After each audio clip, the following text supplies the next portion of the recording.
everyone, and welcome to MeowMix, the Carolina Panthers podcast. My name is Steven. My name is Jerry. And on today's show, we are going to be finishing up our draft profile series. We're going to be talking rounds 2 through 6, technically, because the Panthers don't have a 7th round pick. Yeah. Although we may also discuss some guys that won't get drafted at all. So the way I looked at this, Jerry, was sort of agnostic of the first round pick, because we don't know what that first round pick is going to be. We figure it's either going to be a quarterback, a offensive tackle, or a cornerback, right? Yeah. That's probably one of those 3 positions. Yes, sir. That's what has been mentioned by the front office pretty much the entire offseason. And even after the Sam Darnold trade, offensive tackle and cornerback were directly mentioned by Fitterer in his press conference. So that's what we're kind of assuming. But I didn't really take that into account when looking at these guys because I don't know which one they're going to choose. So if you want, I'll go ahead and kick off with my first guy in the second round that I thought would be a good addition. Out of North Dakota State, Dylan Raidunz, I believe his last name is. It's Radunz. He's a tackle, offensive tackle, 6'6", 299 pounds. Had a incredible performance at the Senior Bowl, which that's a bonus. Perked my ears a little bit. He was the highest grade tackle in one-on-ones through that entire week of practice. He's a little slim, just under 300 pounds, but you can bulk up a little bit. Yeah. Yeah. And this is a very deep tackle draft. There's another tackle out of Alabama, I think, who also might be an option. But I just thought with this guy being at the Senior Bowl and having a really standout performance, that this could be a good option for the Panthers. And speaking of that tackle, the first player on my list, offensive tackle, Alex Leatherwood. There you go. He's great size, 6'6", 312 pounds. He's an athletic guy. I mean, he went to Alabama. If you're go to Alabama, you're always going to be one of those top guys anyways. Yeah. He does need to play with more consistency. That's kind of why he is falling. I think typically someone with his skills would probably be at the back end of the first round, but with this being such a deep class, we may be able to grab him in the second. Yeah. He's projected to go in the second, I think. Yeah. In most sites that are projecting this stuff. So yeah, I like that. So funny, we both went tackle. I wonder if we'll both go this same position next year. I've got Asante Samuel Jr., cornerback out of Florida State, 5'10", 184 pounds. He's a little undersized, but he's a 3-year starter. His coverage grade has improved every single year. And last season, he only allowed 179 total yards in his coverage. I like Asante Samuel I like Jr. I like Asante Samuel, and I even like Asante Samuel Jr. better. So, because he might be a Panther. I actually did not go cornerback in my second round projections. Okay. There are some good ones like Asante Samuel, but I went Landon Dickerson from Alabama. I hate Alabama, but my top 2 here, Alabama. He's a center / guard, big size, 6'6", 325. Could play either center or guard. That's very beneficial to us because we never know, Yeah. Paradis versatile offensive lineman is like one of the things that Matt Rule and Fitterer seem to love. So yeah, and he's Paradis, we don't know how long he's going to be here. He struggled his first year. He played decent last year. So having a backup kind of, or someone grooming to take his position is not a horrible idea. And he could play guard right now. The only downside. Yeah. He tore his ACL. Yes, he did. He tore it in December. So you're going to have to worry about that. And again, if he didn't tear that ACL, he would have gone in the first round. So there you go. I like a guy like that falls from an injury that usually you can recover fully from. And he's not in a position that, oh my God, we have to get this guy out there. It's a position of let's get him healthy. Then we could sub him into that line. Now, quick little tidbit. Mhm. He's from Hickory, North Carolina. So, I mean, his family's Hey, right there. bring him home. Bring him home.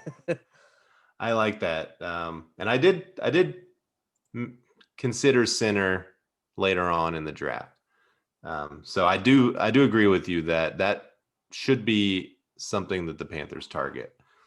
I've got one more here in the second round. You know me. I want a tight end, right? Mm-hmm. I really want a tight end in this draft, and a good one. And outside of Kyle Pitts, I think Pat Freiermuth. I'm going to spell this last name for you. Freiermuth. You guys try to pronounce it. Out of Penn State, 6'5", 258. Big guy, big tight end. His nickname is Baby Gronk. Okay, I already like him because of his nickname. But he not only is a good hands receiver, he's an excellent blocker, which, as we know, with the Panthers' offensive line troubles, is going to be a real asset for a tight end. Mm-hmm. He does have a little bit of, he has butterfingers occasionally, but he runs really good routes and he catches almost everything thrown at him, but he does have a couple of drops. I think he just needs to be a little more, he just needs the reps. He just needs reps. All right. I am going to go in a similar direction. I have wide receiver Rashod Bateman, if he possibly falls, because, I'm seeing that he's falling a little bit. He's 6'2", 210 pounds, great hands, great route runner. I've read some analysts say that he's probably their number one prospect. This is good. This is the type of receiver I would love to get here to match up with DJ Moore. Someone who can run crisp routes, a little bit taller, still fast, but more routes and more possession type of guy. That's why I have him, Rashod Bateman. So I've seen him pretty consistently projected in the first round. So maybe he falls. That would be nice. We see guys fall every year. But I think he would be a steal in the second round. Yeah. I'd love that. That would be awesome. I'd be willing to trade back up higher in the second round if we need to get him. Yeah. You got anybody else in the second? No one else in the second. Okay. There was a safety that I was considering the second, but also address that a little later in the draft too. So, well, I'll kick it off in the third then. I also went wide receiver. Diami Brown out of UNC, 6'1", 185.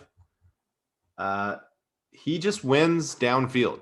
He's not the fastest guy in the world. He's not the most physically imposing guy in the world, but he knows how to make plays. He's got very good hands. He plays above his weight. He plays bigger than he is. We always like guys like that. We've had guys like that on this team. We have guys like that on this team. I mean, DJ Moore plays like that. He has a lot of long catches. So a lot of his production comes from deep receptions, which we have Robbie Anderson, but Robbie Anderson sort of turned into more of a possession guy last year.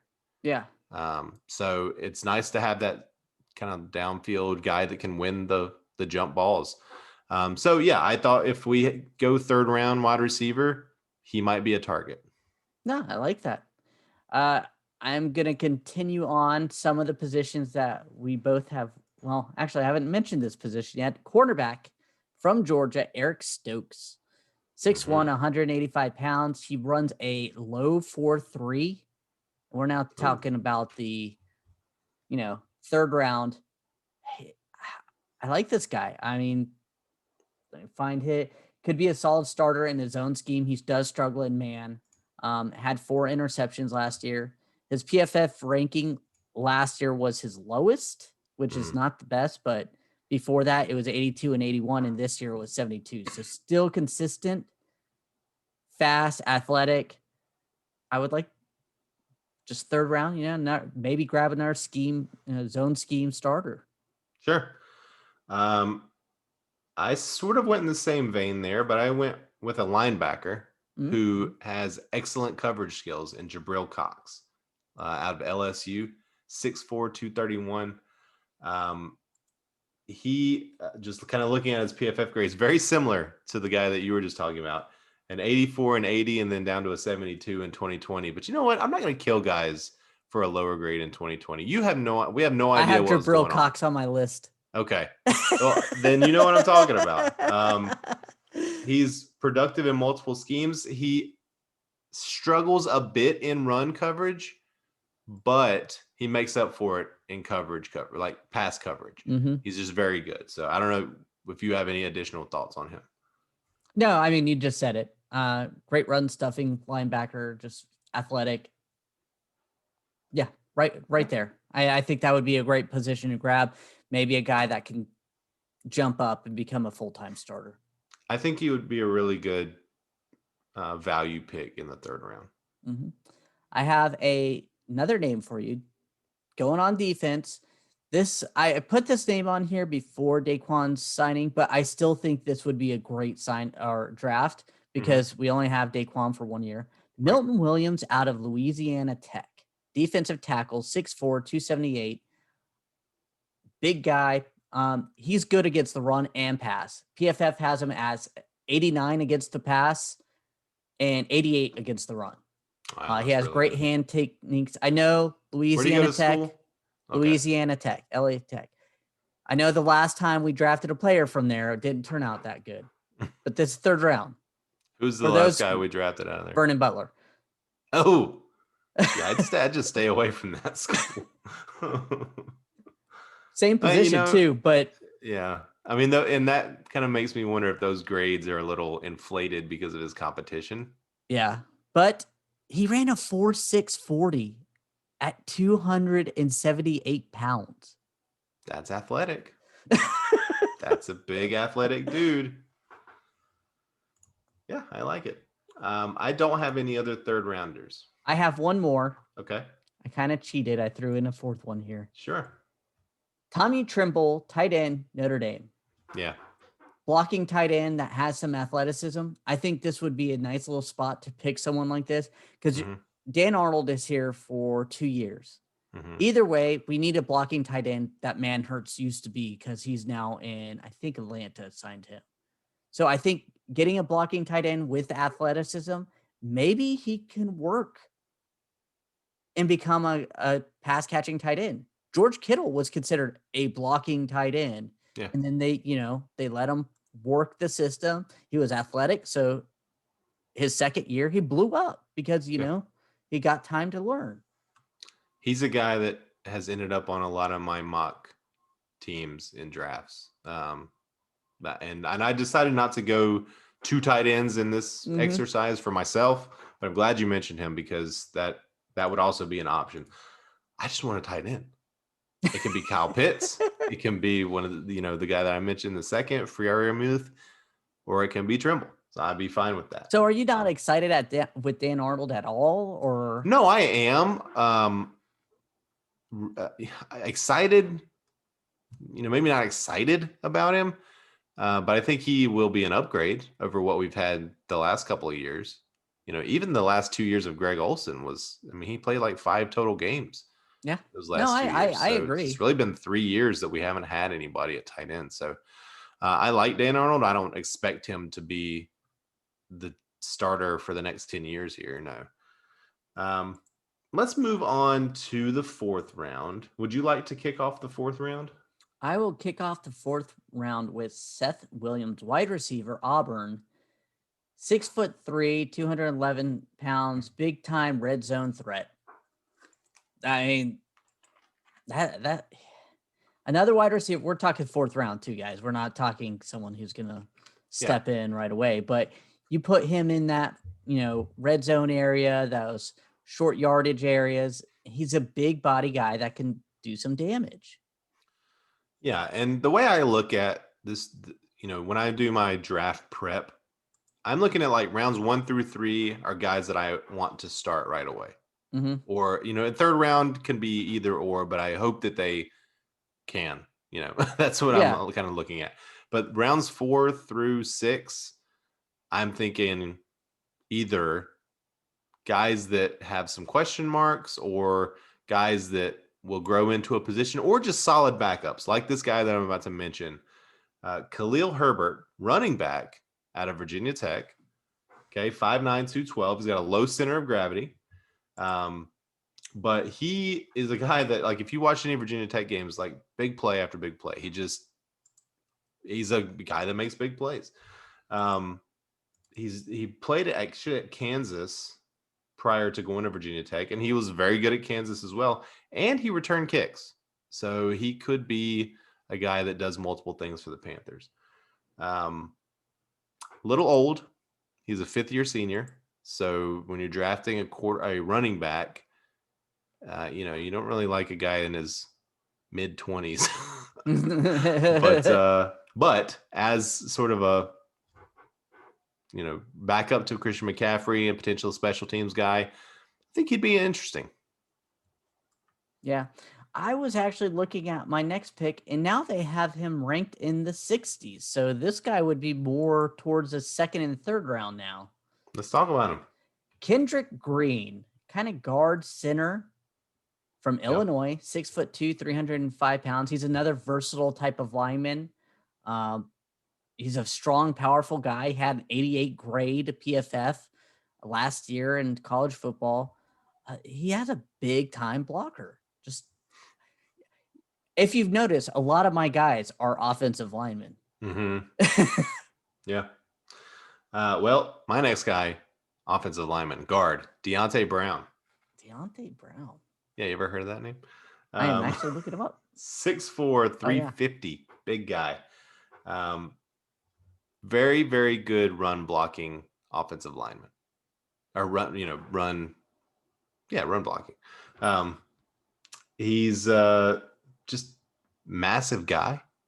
And the Panthers don't really have anybody like him on the team right now on the offensive line. So Deontay Brown, keep him in your thoughts. All right. That is all I had for the fourth. That's all I got for the fourth as well. So let's move on to the fifth, where my favorite name in the draft. Go for it. Divine Diablo. That is a great name. I mean, I would almost get his jersey just for the Diablo on the back. It's Deablo. So I assume that's how it's pronounced. Diablo. He is a safety. 6'3", 226. So he's a big safety. And he absolutely can slay. So if you're coming at him, he's going to hit you. He's going to hit you hard. He just is very technically talented, technically sound. Not fast. His recovery speed is not great, which I think is why he probably has developed those skills of anticipation. He is a little older again. I'm kind of leaning towards these older guys for some reason, but he's going to be 23 before the season starts. But, and again, we're talking the fifth round here. So he only really has one quality starting season, but he's got an awesome name. Name. And safety is a position where we could use some backup. Yeah. All right. I have Jared Hawker, guard from Texas A&M, 6'6", 327, 3-year starter. The big thing about him, he has big, long leg drive, so he's able to push the guys back. What you want from the guards position? I can't speak today, man. That second COVID shot has me half asleep. Sorry, people. No, that's okay. That's okay. I got my second one earlier this week too, and I was dead the next day. So understood. That's really all I have for the fifth round. I only had one guy for the fifth. I have safety Christian Uphoff from Illinois State. Great size and versatile. Play with both in the box and in coverage. Smart defender who can read routes. I believe, if I remember, I'm trying to find him real quick. I believe he's very similar to size as Jeremy Chin, maybe a little bit smaller. But I think that would be a very interesting concept to be able to have both guys be able to jump in and out of the box, and you don't know which one is covering and which one's in,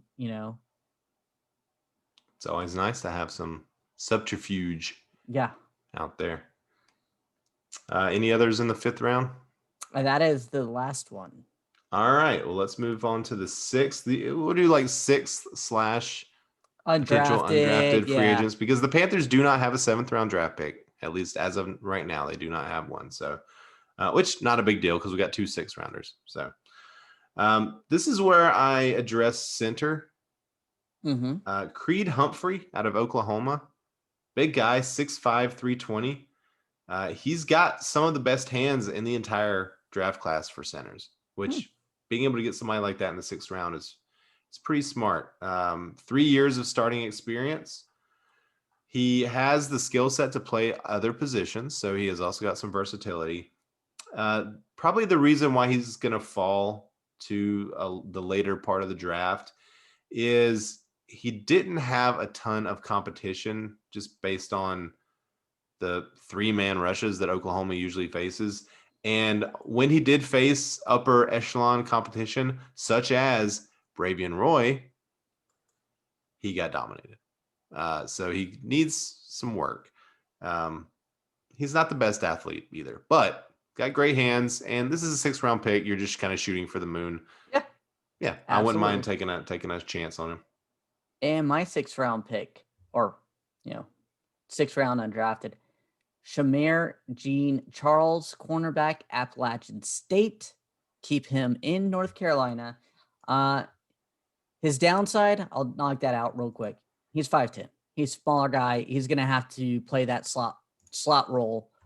But other than that, if he was, 6'1", this guy would be very high up on draft boards. Yes, he didn't face the best competitions, but he would be a 2nd or 3rd round pick, I believe. He saw 52 targets last year. He allowed 17 catches out of 52 targets. I mean, this kid is good, and I would love to get him on this team to see if he can fill that slot corner that Cornelder left open, even though Troy Pride will probably step up in it.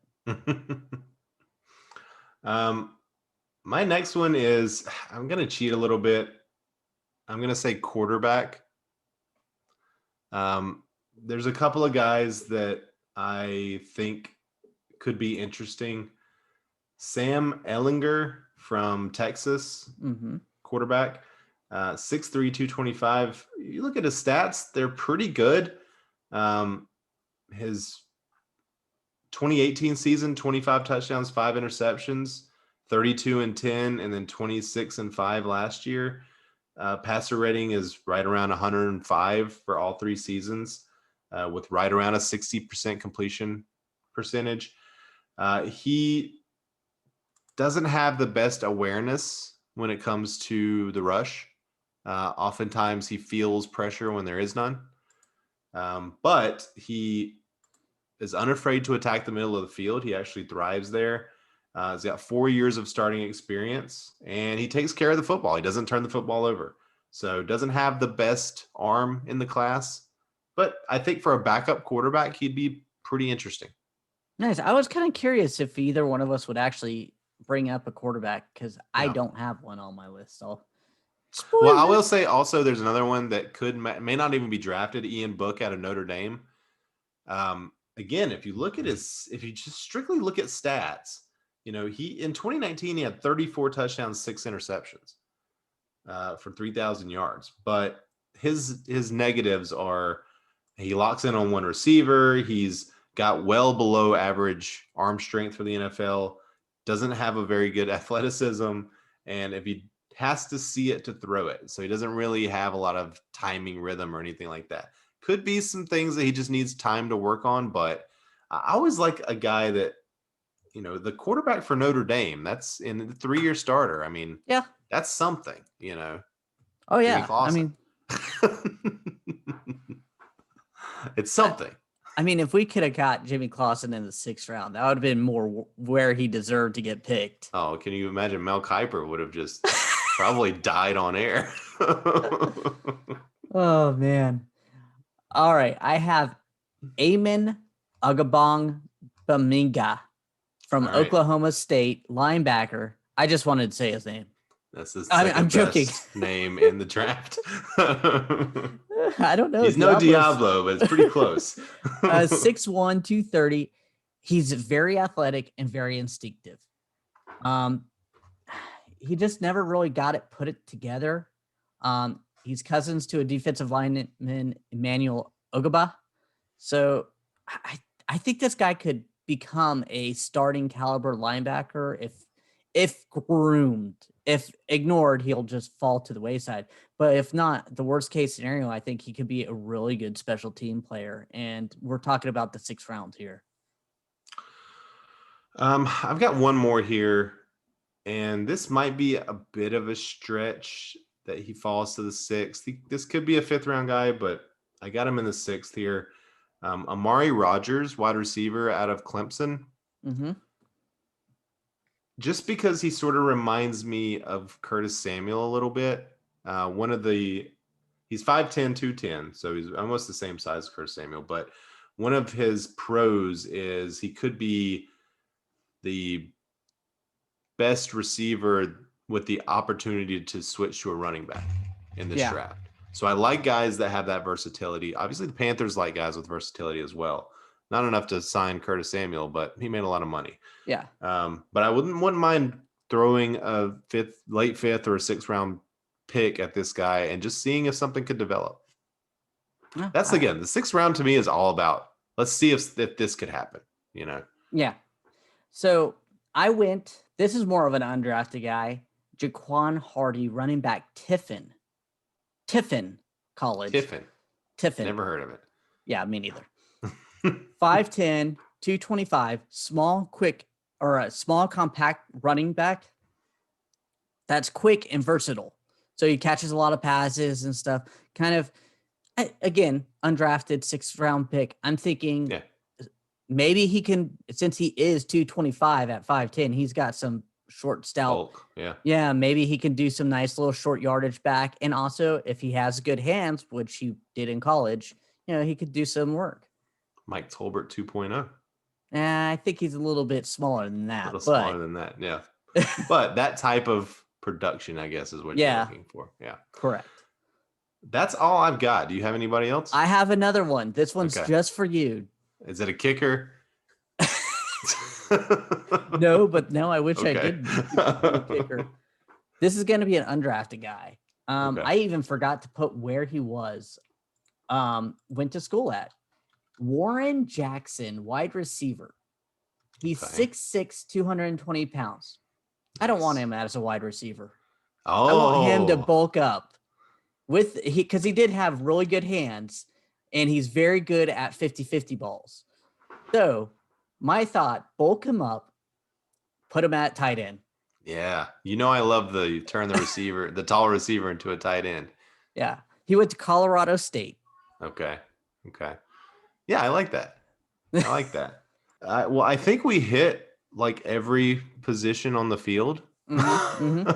We had guards, we had tackles, quarterbacks, and then we had wide receivers, everybody on the defensive side. So I think we pretty much covered it. We're still missing a fullback. We didn't hit a fullback. I almost did fullback, but then I thought, well, they signed a fullback in the offseason. I very much doubt they're going to draft another one. So I didn't want to waste one of my guys on that. But this was a good exercise, and it'll be interesting to see if on Monday, when this mock draft podcast drops, if any of these guys end up on the team. They will be in our mocks, because the simple fact is we already did research on them, so we're probably already like them. So they could, but we will have Jason Hewitt from Sports Illustrated on, and he will obviously have his perspective as well. He could talk us out of some of these guys. We'll see. Yeah. With that said, we want to thank everyone for listening. If you like the show, please let your friends know. Please follow us on Twitter at MeowMix Podcast. If you have any questions or comments, email us at mailbag@meowmixpodcast.com. And if you leave us a 5-star review with a comment on Apple Podcasts, we'll read it on the show. Those 5-star reviews help us out, basically put our podcast in front of other people to listen. Yeah, we appreciate those.